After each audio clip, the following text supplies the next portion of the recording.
right now, subscribe to the Fight Week Show. We'll see you guys on the road soon.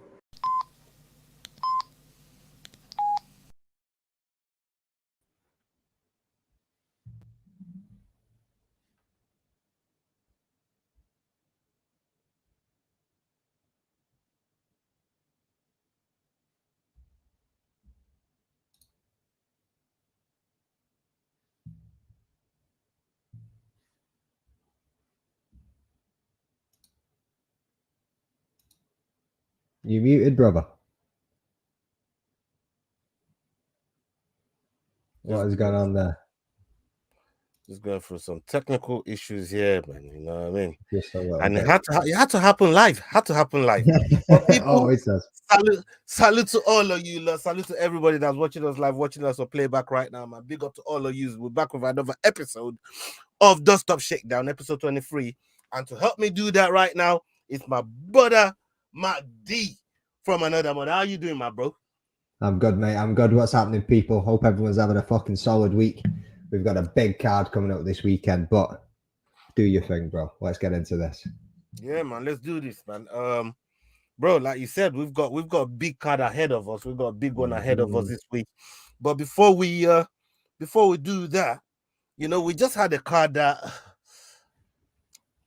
in a way, I'm still hurting. I said that in the group this morning. But we're gonna touch up on all of those, and we're gonna be getting Mac D's thoughts on all this, you know, on all the fights that happened. But let's start at the top. Let's take it from the top. All right. Jordain Almeida versus Derek Lewis. Jordain Almeida is a fight that I know you've been very, very high on for the most part. You know what I mean? You've always had something really, really good to say about Almeida, and seeing the work that he was doing at 205, but to not just stop there and transfer that work with the efficiency into heavyweight. And we're seeing one thing is handling these heavyweights that are way bigger than him, like he was handling people at 205. But talk to me about how impressed you've been with Almeida going on home soil and doing what he did to somebody like Derek Lewis, and maybe what the future's actually got for Almeida. Give us a breakdown on all of those, please, brother. Mate, the fight, I mean, was the fight. Yeah, I mean, it wasn't spectacular in any means, but at the same time, it was a great game plan from Almeida. Like, you've got to give him that. Like, he took the brother down and he hugged the life out of him for 5 rounds. He played the smart game to get the W. Like, you can't sit here and be like it was the most entertaining fight on the planet. You can't sit here and go like, oh, big up. He even shouted to the fans, did I deliver? You didn't really, mate. Like I was even saying on the watch along, me big up Wolfie in the chat there. You know what I mean? Me, Wolfie, and Naz were on that watch along. And I was even sitting saying in that, like, why is he not ground and pounding this, bro? Like, yeah, I mean, why is he not going for? Like, he was going for submissions, but Derek Lewis is too thick. Yeah, you know I mean, that man just could not get his head and arm triangle locked in as much as he wanted. The fucking Derek Lewis's shoulders were too thick, his neck was too thick. He just couldn't get the angle right. He couldn't sink it in, and he was just struggling with it. Eventually, he gave it up. What I would have liked to see him do, because like we say here, I mean, he's an absolute monster. He's like flying through people left, right, and center. What I would have liked to see is if when he got him down to the ground, when he was holding him there, there's a little bit of fucking striking, man. You know what I mean, let's see some ground and pound, because we know for a fact Derek Lewis would have turned onto his belly, it would have gave him his back, and that would have been it. That would have been it. That would have been it. He could have just absolutely laid him out. And obviously, you were there too in the chat. Like you went on the watch along, but you were there in the chat. You were watching it too. So. What were your thoughts on the fight as well, man? Because I thought he could have just done that a little bit more, just to make it that little bit more explosive for the fans. Yeah, I think he could have taken that risk, but at the same time, like I said, at the top is the pressure of fighting on home soil, and not losing is number one on his priority. And if there's a way to play safe, and like I said, you know, as much as we might want to criticize that performance there with Almeida, and it's not full criticism, it's just more of an observation, if you like. He's doing this with a much bigger guy, and that's what he's been doing with all these big heavyweights. He just takes them down and does all these things to them. But like you said, the dimensions of of six-pack Lewis was too much for him. Like, he just thick, bro. Yeah, I mean that boy is thick with 2 C's, with 3 C's. Yeah, I mean he's got all the C's going for him. Like, but like you say, you can't take anything away from Almeida. He played the right game. Yeah, I mean he done what he needed to do. Absolutely, and look, he's moving in the right direction. Dana's gonna keep throwing fights at him if he carries on like this. 100%. You know what I mean? He's gonna keep throwing fights at him. And look, I like Almeida, but he has to. I would say was wary of maybe Lewis's power as well. You know, and we were saying his entry for any of them takedown has to be flawless.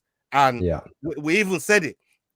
We said in the prediction show, we said in the last Dust Up Shakedown, that Wolfie said, where's Naz? Naz is at a family event, so it's not going to be able to make it this year, but he's going to be back for the prediction show tomorrow, so keep an eye out for that. But with Derek Lewis, your best way of taking him down is almost engaging in a clinch, then taking him, then sweeping him, rather than going in for like a double leg entry where you're changing levels and it catches you. He did go for a couple of double legs as well, and Derek Lewis started. I mean, decent fucking decent takedown defense at times. You know what I mean? And like you say, Almeida had to be defensive in those moments where he very much was. Like I even said it to Wolfie and thing on the watch along too. You probably heard it when you were sitting listening in. Was he kept his head very close to his very close to Derek Lewis's stomach. Yeah, I mean, he was keeping it close to his hip. He was making sure that, because Derek Lewis was going for some Donkey Kong punches at times, so he can get this fucking man off my legs and stop trying to let him take me to the ground. Yeah, I mean, I would like to see the ref kind of stand those fights up a little bit more.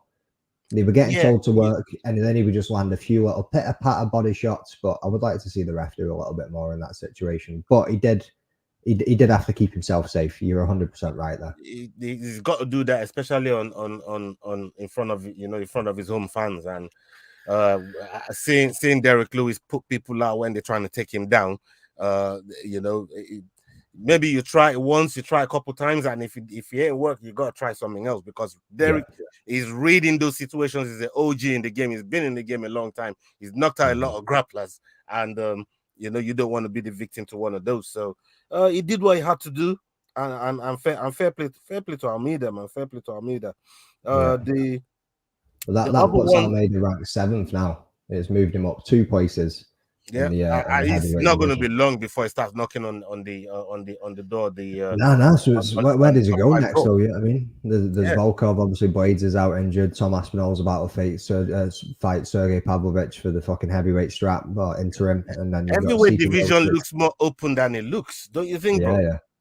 Yeah. It's wide open for people like Almeida to come in and try and challenge for one of the top spots over there in the heavyweight division. So we'll see how things panned out for him, and we'll see how things turn out for him. And Camille, big up yourself, Camille, man. Thank you for joining us tonight. Camille says, any of you guys disgusted by YouTube boxing? Because I find it a disgrace and cancer to real boxing. Now, I'm going to grab a quick take on this, then I'll turn it over to you. For me, look, I like boxing, but there's always been one thing that I've been consistent on why I don't like boxing. They don't make all the best fights often enough. You know what I mean? You wait for so long. Sometimes you wait in years just to see the best fight. Whereas in MMA, you're seeing that stuff near enough at the very most, maybe every month, every couple, you're seeing competitive fights. And even on the fight nights, like a lot of the rankings are so close, you see the best fight, the best all the time. So to see those, I mean, I reference back to, say, like the Errol Spence and Crawford fight. Like in MMA, you would have seen that fight 3 times over. We would have had a trilogy of that fight by now. To just only see that fight for the first time, I think that's one of the things that's hurting boxing.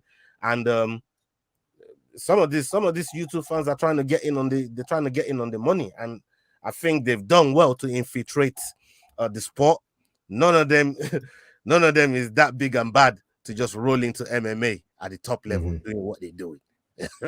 No, I don't feel they big and bad like that to just roll into MMA and just start doing that, you know. So Yeah. it takes a lot more a lot more layers of work and layers of skill set that you've got to put together to be even half decent at going to a competitive MMA fight. So that's the only reason I feel like boxing and YouTubers are aligning a lot more, because you're not seeing YouTubers just rolling into MMA saying, yeah, I want to jump in the cage with that guy that can, you know, choke me out in a second, hit me with the elbow, break my leg with the oblique kick, do all sorts of shit. You know what I mean?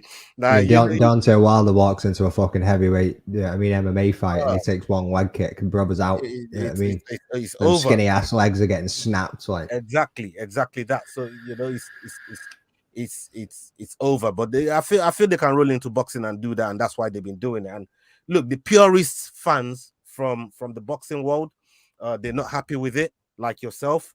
They're not happy with it because they feel it's diluting their sport. They feel people that haven't earned the right to be in the ring with some of these legends that you got are just stepping into the ring and doing what the hell they want. And it's diminishing the work and the legacy of those fighters that you've respected for so long. But for the sake of YouTube, they jumping in the ring with them and giving them a shot. So, hey, that's where the business is right now. And Saudis, the Saudi sheiks and the princes and the sultans, they don't care. They're throwing money at it. They're throwing a lot of money at it, and that's where the bag is right now. And it's easy enough for YouTubers to go and get. It's easy enough for MMA fighters that's retired to go and get. And even fighters that are active right now, they're going into boxing and getting some of that big money. So, you know, that's why I think it's gone as popular as it has, because I didn't think it was going to be this popular, but it's catching on, and it don't look like it's going anywhere anytime soon. What do you think, my bro? So I'm with you on that, mate. I mean, they're making an absolute fucking bag, these people, man. Like, they're going in there and doing it like your Jake Pauls, your fucking Logan Pauls, all the rest of it. They're going in there, they're making money. They're funding a lot of it too, which is a bit mad as well. Like, but like, they're paying for their own fucking shit to get done, and that's what all the sketchiness and the conspiracy theories and all the rest of it comes out with. Like you touched on as well.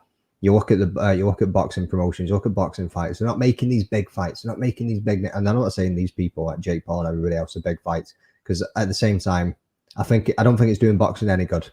I think it's losing some of the credibility that boxing has for such a sport that's been so professional, lasted for so long, ahead of the game, like beyond its time for quite a while, until MMA started to catch up, if not surpassing it now. You know what I mean? Like, because they've just got that little bit more, again, credibility into them. But they're going to happen.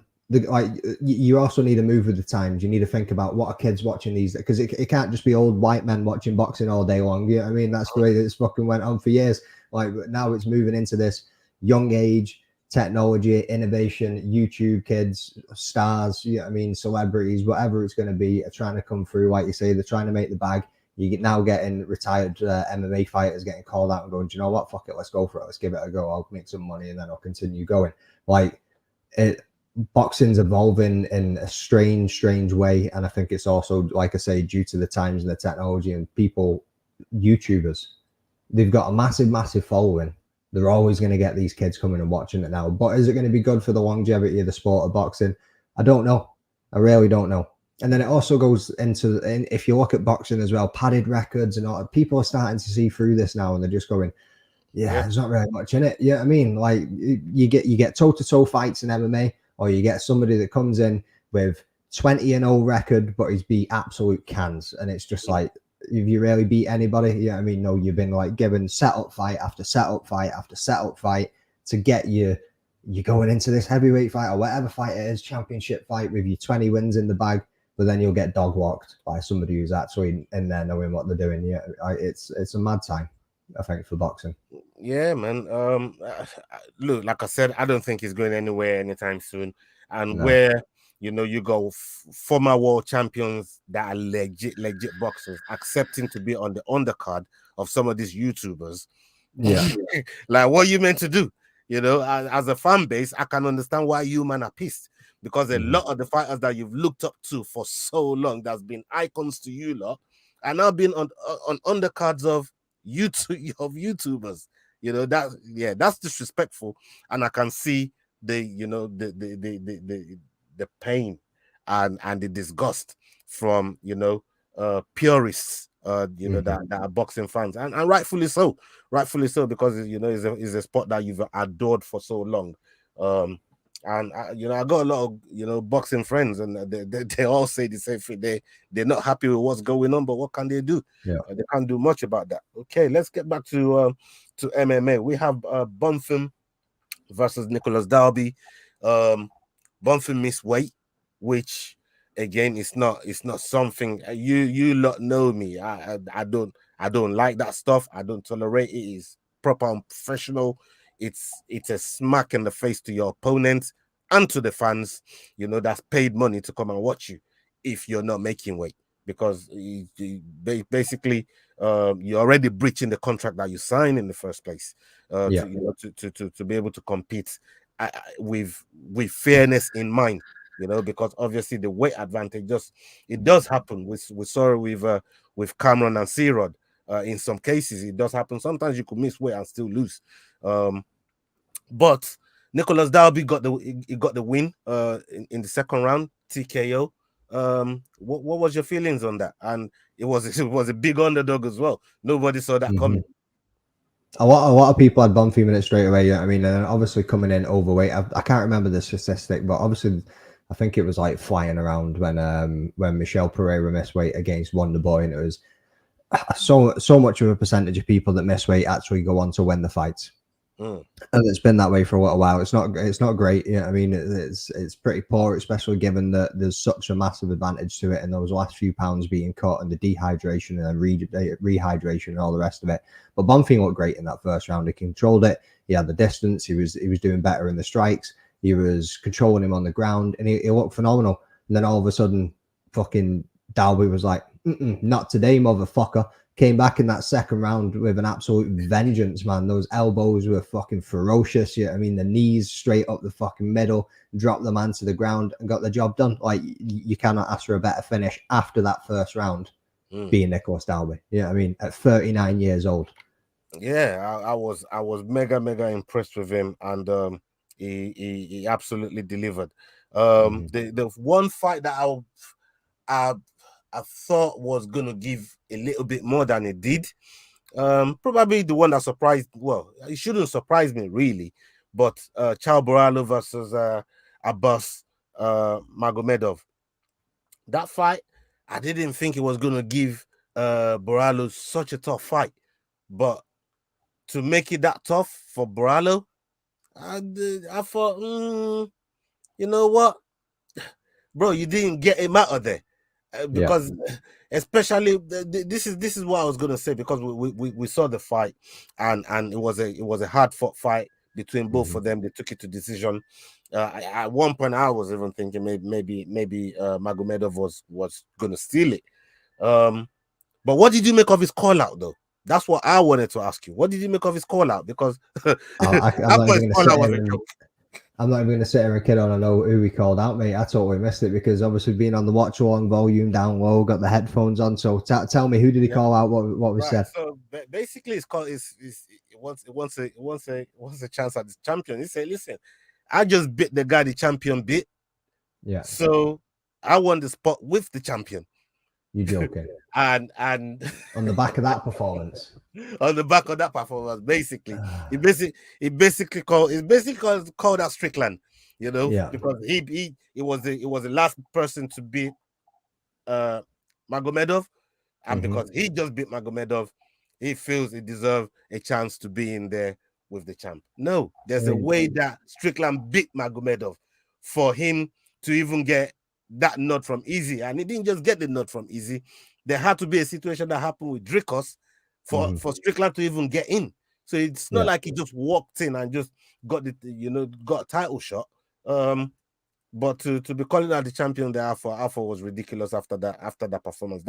That's just not even ranked. Don't get me wrong, like 5 fights on the bounce that he's gone and won. But at the same time, you're not even ranked, bro. So like, how can you just go and like call out the champion on the back of that win against the boss? Yeah, I mean, like, yeah, he was definitely feeling himself too much on that one. But look, listen, I'm not if I had a mic in front of me and I just done the same thing, you probably, I'll probably do the same thing. Anyone would do the same thing. So that sorry to interrupt okay. there. That wasn't during that fight, Wolf. I think it was the fucking, what fight was it?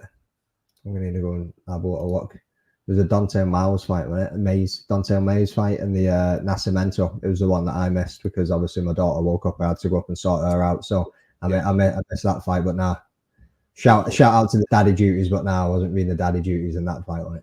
Listen, we know about them duties, man. When they come, you can't. Yeah, you just got to hit the call, man, and do what you got to do. We got a question here from Carl. Big up yourself, Carl. Salute to you. Thank you for joining us tonight. And I know you've come from our football stream as well. So big up yourself, my bro. Hope you're doing well. He says, can I ask a question as a layman? Hopefully by the time you've spent enough time here with us, we can convert you to being a proper MMA fan. And that's what we're here for. That's what we're here for. For everybody that wasn't an MMA fan that's been on our channel, we hear it from time to time. I'm not MMA fan, but from when I joined, I've had a little bit more interest in it. Like Lee had no idea what MMA was, or or the rules, or none of that craziness. And since he's been rolling with us and seeing what's there, he's learned one or two things about MMA, and he really respects the sport. So he says, can I ask a question as a layman? In a street fight, no holds type fight, as an MMA guy would be a boxer, right? Jordain, 100%, mate. 100 fucking percent. You know what I mean? Not even like in a street fight. Like obviously in a cage fight, they're going to absolutely dominate them, but in a street fight, it's going to be very much the fucking same. Like a boxer's going to try and throw. It's even worse. So you're going to get your head slammed onto the concrete, and you're possibly going to fucking die. Like you try and box an MMA. Go on. So sorry, I was going to say you can do 12-6. You can actually hit a grounded opponent. Yeah. There's a lot of shit that you can get away with in a street fight. That you wouldn't get away with in the cage. Yeah, I mean, like, I swear to God, like you're not allowed to grab gloves and pen. Like, you can control the wrists and stuff. Yeah, I mean, but if you try and jab a fucking pro MMA fighter in the street, he's ducking it. You're getting double legged. You're getting single legged. You're getting slammed into the deck. You're getting controlled. You're getting the fucking face slapped off you. Yeah, I mean, you'll be left on the streets. And let me put it in simple perspective for you, so you can understand what we're talking about here, Carl. Right? When we've done here, I'll advise you to go and check out the highlight. Type in on YouTube the highlight of Francis Ngannou versus Alistair Overeem. When you've seen that highlight, go back to when Francis Ngannou knocked down Tyson Fury, and you tell me if that was a street fight, if Tyson Fury gets back off the floor. And after you've YouTube that, no chance. Go on YouTube or Google Nate Diaz chokes out guy in the street, and look how easy he puts that man into the dude walks towards him and it's good night, and he drops him. He drops him and walks. It doesn't even throw a strike, just chokes him out, drops him and walks off. It's legit. The people that really practice this stuff at the highest level, these are legit savages, man. And yeah, man, salute to those guys. Salute to them. So to answer your question, MMA guy would 9. I don't want to be arrogant and say 9 times out of 10, maybe 8 times out of 10.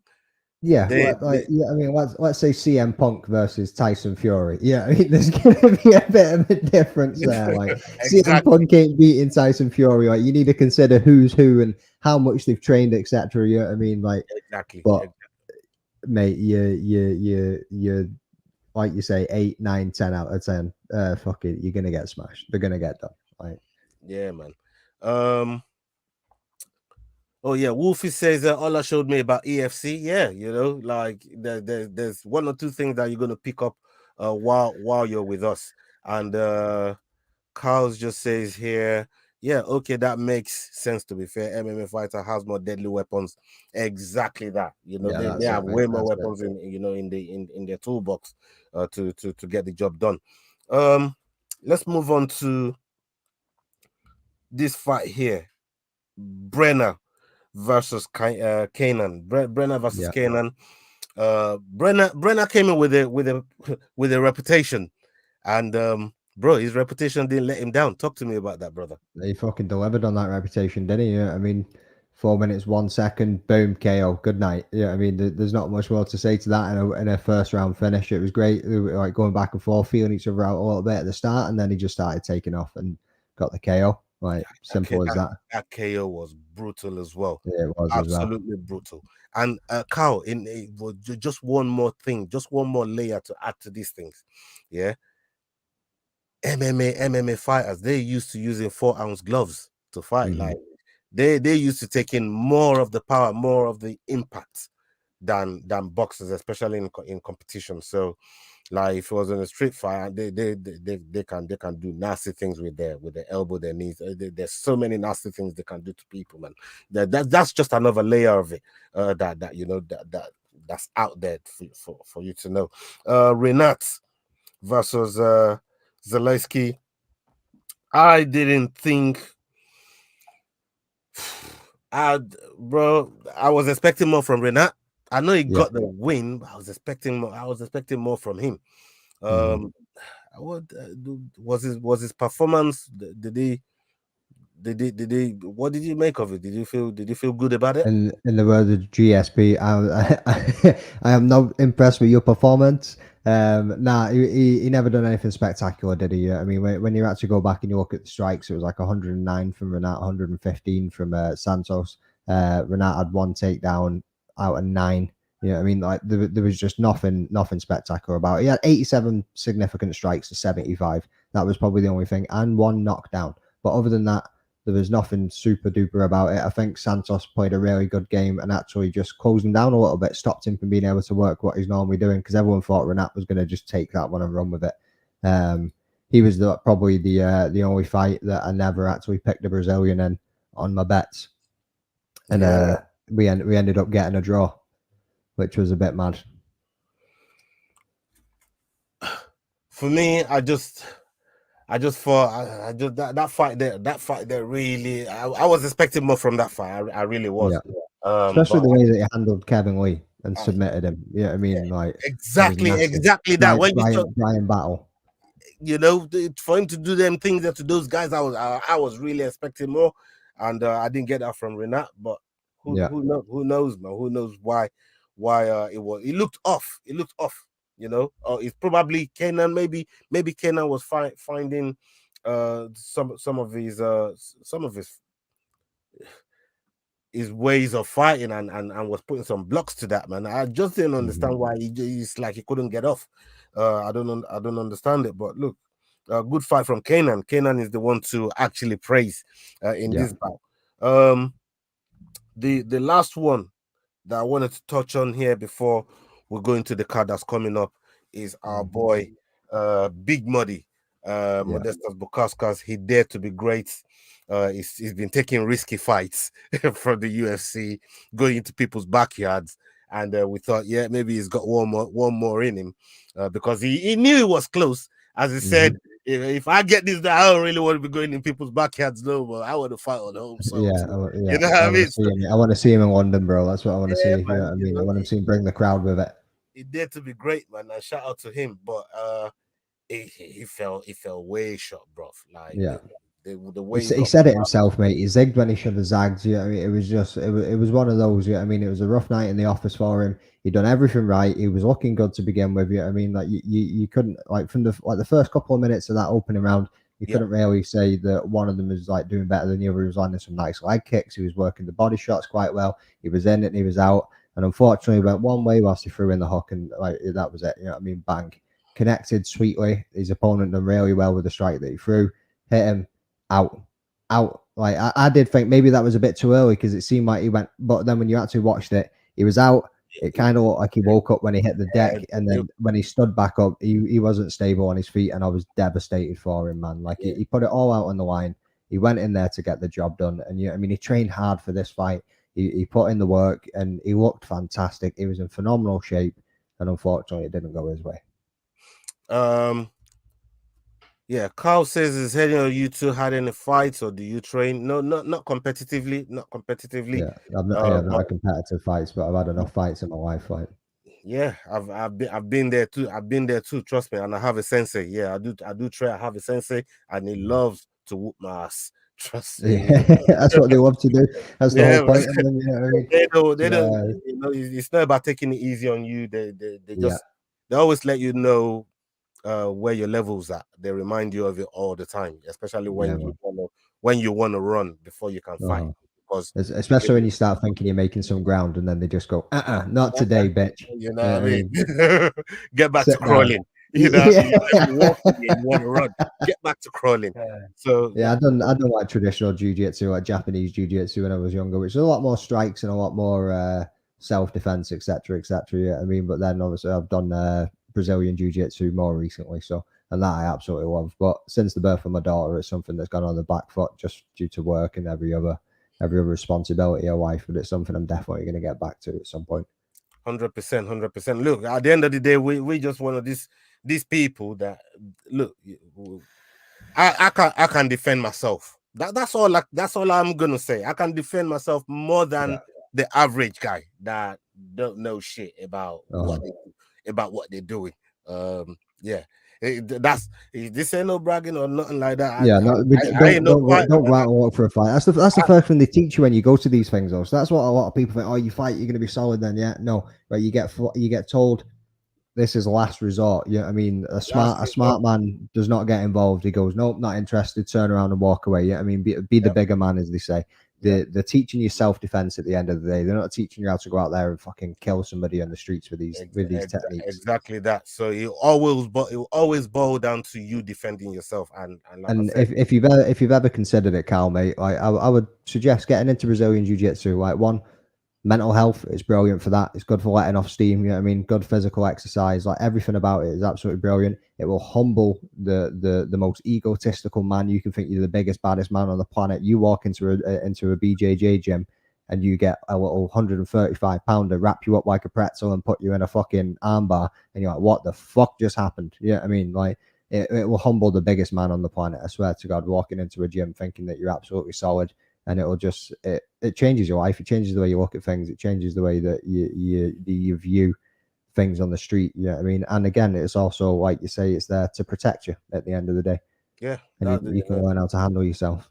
That's what it's all about. That's what it's all about. And the main thing, like Wolfie just said here, is for me, it was always more about self-control, discipline, and all those so it's almost like a way of life, and that's why I wanted out of it. Is why I love the sport so much. Is why we're covering it now on YouTube, and you know, this is a sport that all of us like. Is a hobby for us, and we enjoy talking to people about it. We enjoy talking to you guys about it, and letting you know our perspective and point of view. But we don't just claim to know everything about it. The people that actually do it for a living, we'll bring them on the show and get them to talk about what we're watching, because we don't know it all, you know. So they know way more than us, and that's the one thing that, you know, we do consistently on this show, especially on you know, pay-per-view watch along. We really get these fighters in, and they come and enjoy the show with us, and also when we see certain things, or you want to get a perspective going into a fight, you know, what somebody's feeling or what somebody's doing in the camp or whatever, they can always break those down to you, man, and let you know what's going on with that. What you'll find is they're always like respectful people as well. You know what I mean? They're always sound as anything. They're always well grounded, and they're always like nice as anything when you talk to them. Like, you're not going to go wrong when you talk to these people. And then it's funny when you're watching them on the TV, you're watching them live, and they get into that cage, and you see the facial expression is completely different to any time that you spoke to them into an interview or whatever. Some of these men have a switch, and they need it. You know what I mean? You need to go from the nicest man on the planet to the baddest man on the planet, because at the end of the day, they're in that cage, and they're not going to stop until the ref pulls them off or the other man's out on his ass. Yeah, I mean, like, there's a mad switch that they've got, and not a lot of people have it. Yeah, 100%. Carl says he got smashed by his Sifu's daughter multiple times. Like, trust me, yeah, man, the skill level is just crazy. All this, well, through this week, we've had news. We've not really been able to talk about it on the show. And Dricos Duplessis, shout out to Dricos, a friend of the show. He's been on the show a couple times. You know, we're real good with his team. We know a couple fighters in his gym, and the people that really messes with Dricos, you know, on a daily basis over there at CIT Performance Institute. Now, him and his coach has been on this war path, right? Shout out to Coach Munvisor, right? Them two, they've been on a war path, but they finally got the announcement.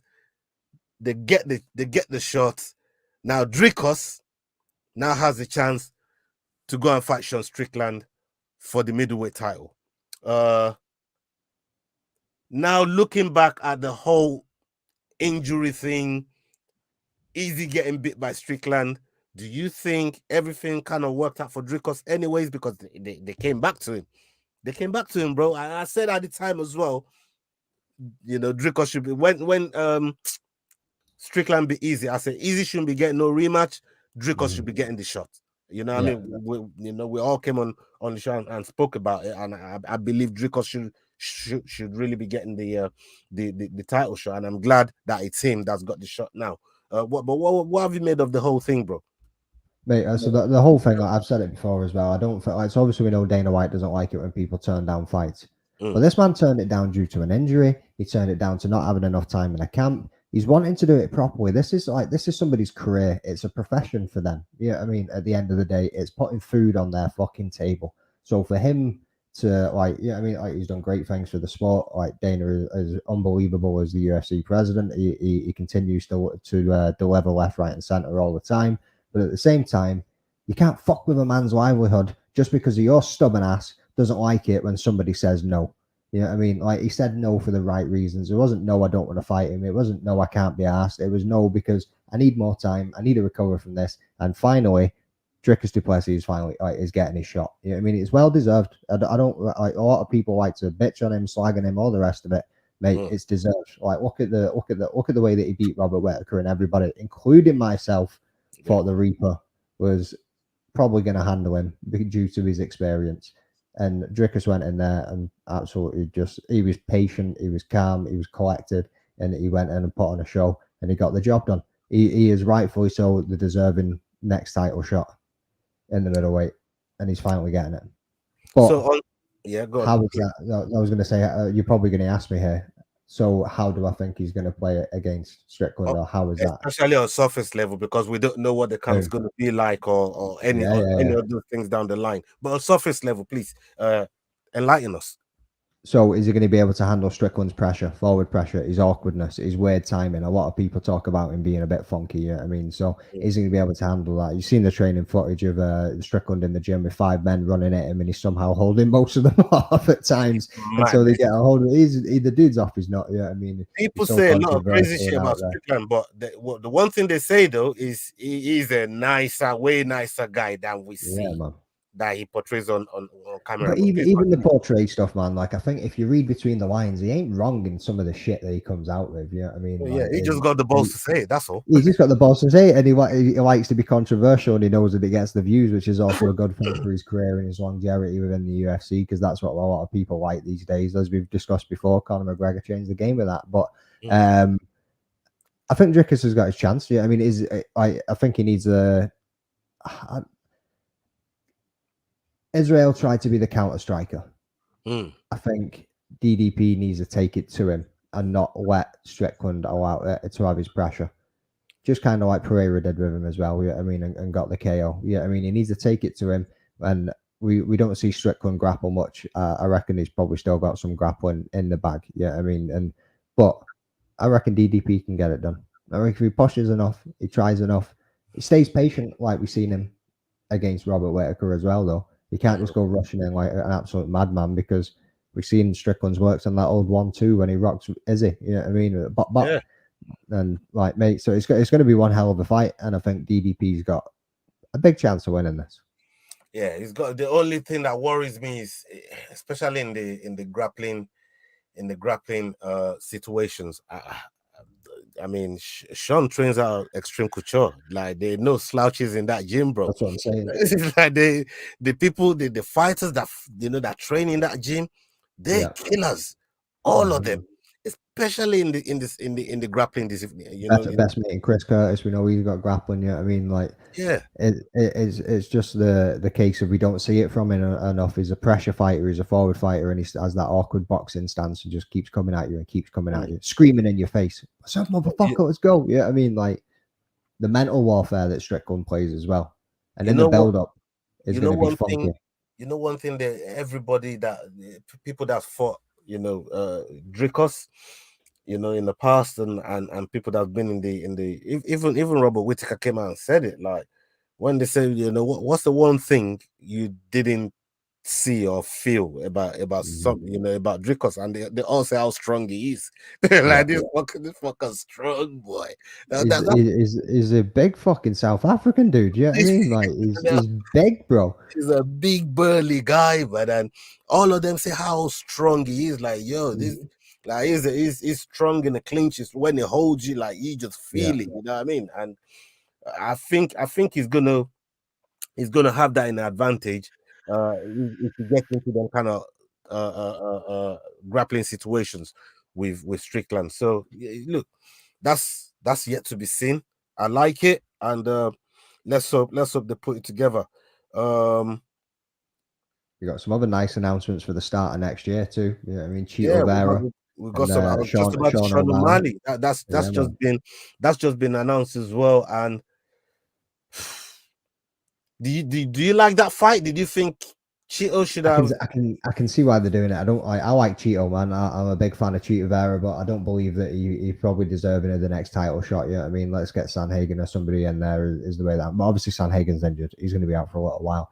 So I can see why they're going this way, and I can see why they're putting him in there. It's going to get the bums on seats. It's going to be great for the pay-per-view. The build-up's going to be awesome. The way that the last fight went, obviously O'Malley with a broken ankle, was it, or foot, and it kind of got done and finished there. It's going to be interesting to see what he does. I think if Cheeto can go in and attack the legs, he might have a chance.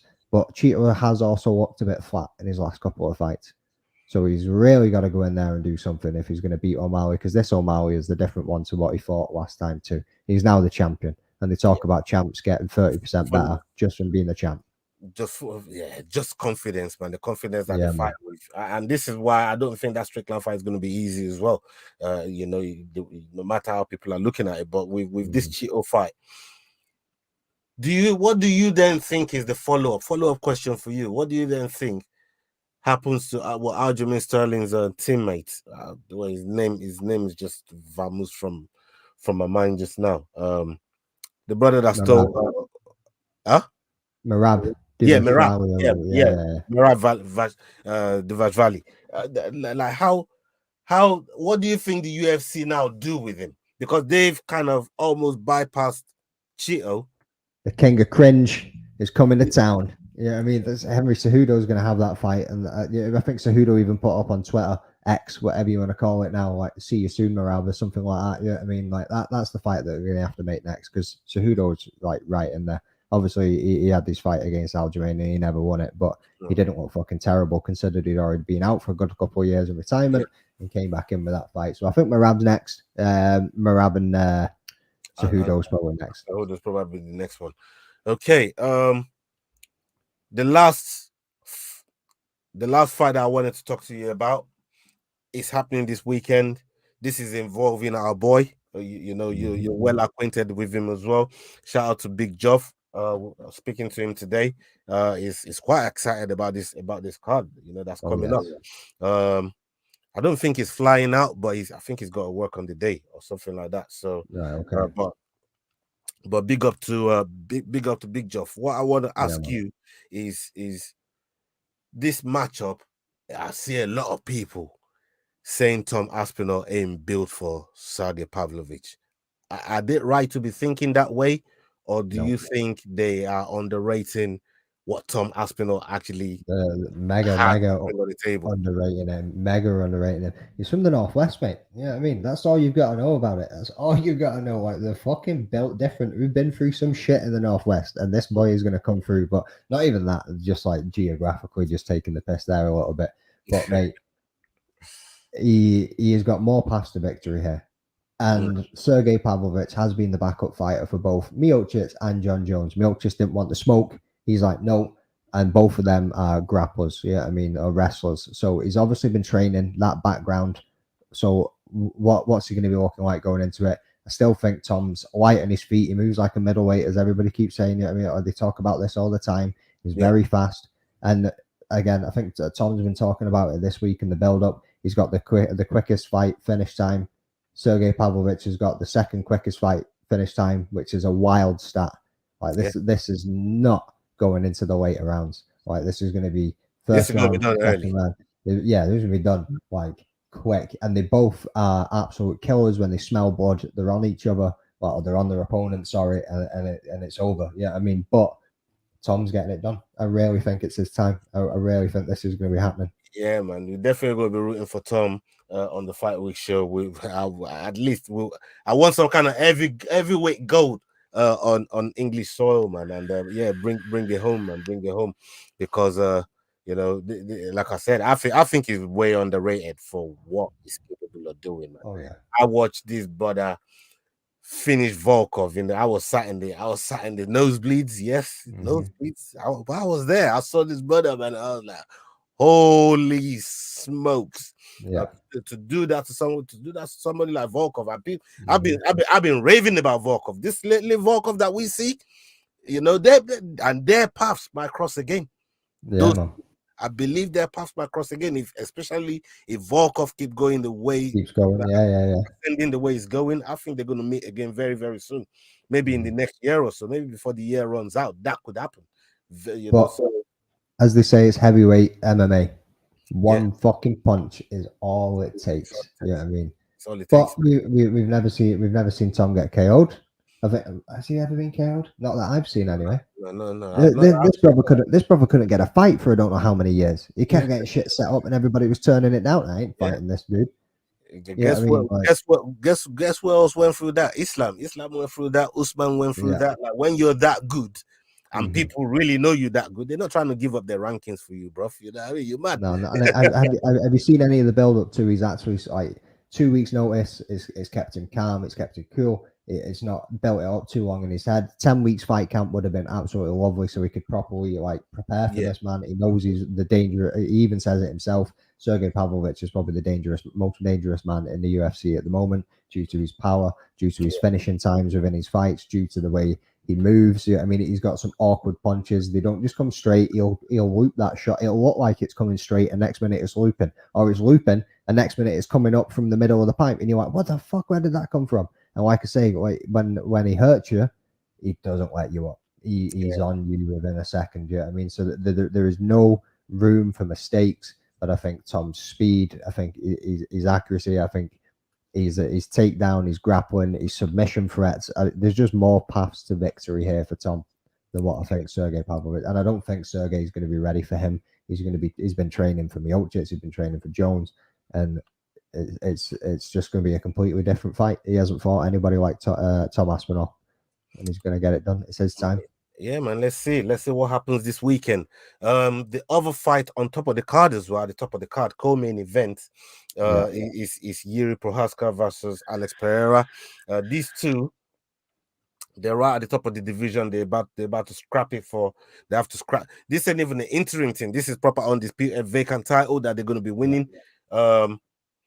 Yan and Magomed Ankalev, they had a chance at this, and they absolutely ballsed it up. Both of them ballsed it up. But in this one here, I don't think any of these two here is going to be ballsing it up. I think these two, the killers, the mindset that they're going to bring to the fight is kill or be killed. And Yuri Prohaska, I wouldn't say has more ways. He has more unknown ways to win this fight. I don't even think he knows what he's going to do when he gets into that octagon. But the one thing we do know that Alex Pereira has, he has a new cover left. His left we know how much power that brother's packing. So he's going to be trying to set that up to be able to read Yuri Prohaska on his movement and be able to set up, because he's a kickboxer. This man set up power shots. They lure you into it, they set it up, and they take you out with it. And I think that's where Yuri might be susceptible to somebody like Alex Pereira. But what do you think of this bout as well?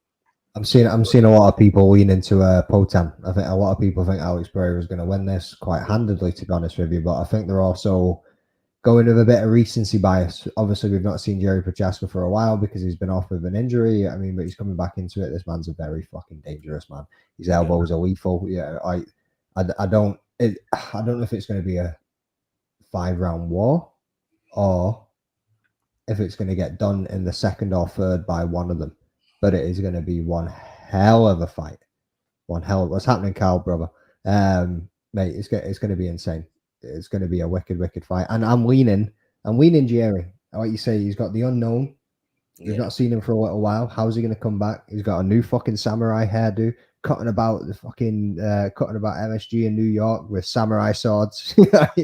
the dude's wild, and I think they both bring awesome energy. I mean, you've got Pereira comes in there, big stomping feet, lets off the big dirty bow, and like you say, he's got that nasty power left. I'd like to see him utilize his kicks a little bit more because that's what I want as well. Yeah, I think we're going to see Jerry moving a lot more than Pereira can just walk him down. He's going to be laterally moving a lot more than what he's faced before as well. Obviously, he had Israel up against the fence a few times. Second fight, obviously, Israel rope-a-doped a little bit and caught it back and got, well, it wasn't the second, fucking fourth fight or whatever it was because he'd fought in kickboxing and got the win back on him.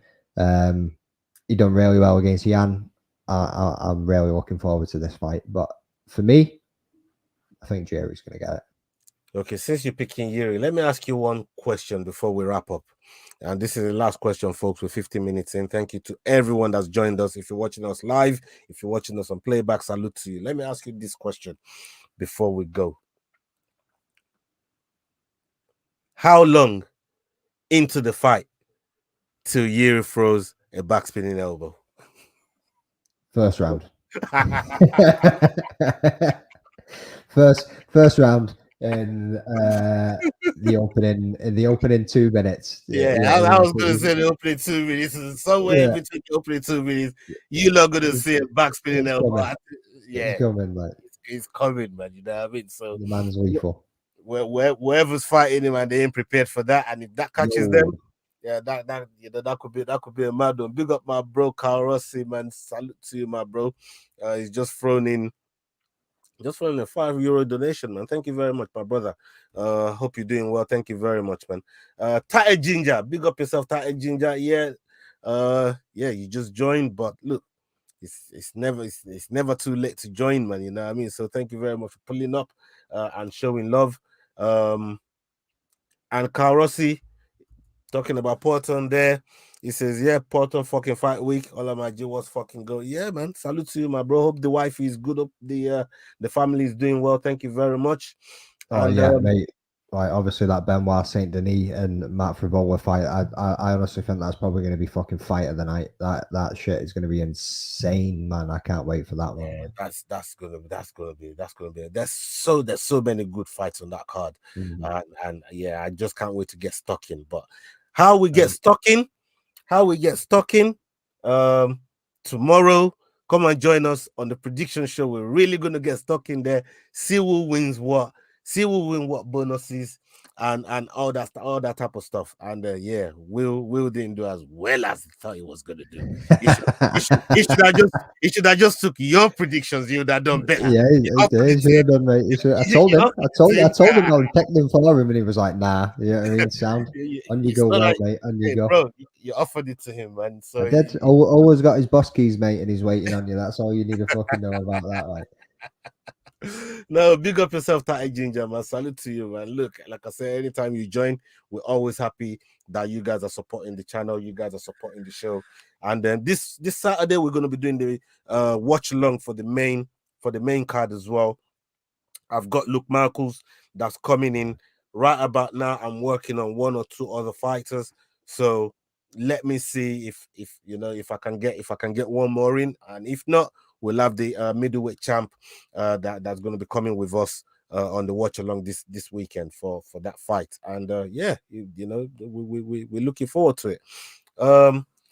People, please go and subscribe to the Rambling Dad podcast. Go and check out his page. That's my man over there, Mac D. Appreciate it, brother. He's always putting on for for the channel. Is a proper MMA fanatic, as you can see. He loves the sport as much as anybody. And yeah, go and show him some support. He's got some wicked interviews on his channel over there, and it really draws out the best in some of these fighters that we have there. And that's in other words, a ramble like a motherfucker. Yeah, So these men can't have any choice but to answer me in a long-term form. 100%, man. So yeah, get over to the Rambling That podcast and go and show some love over there. Subscribe, do all of that good shit over there. I'm almost at 250 subs, people. Let's get me there, mate. I'd be fucking buzzing with that. I'd be absolutely loving with that on the way to 500. You know what I mean? So 100%.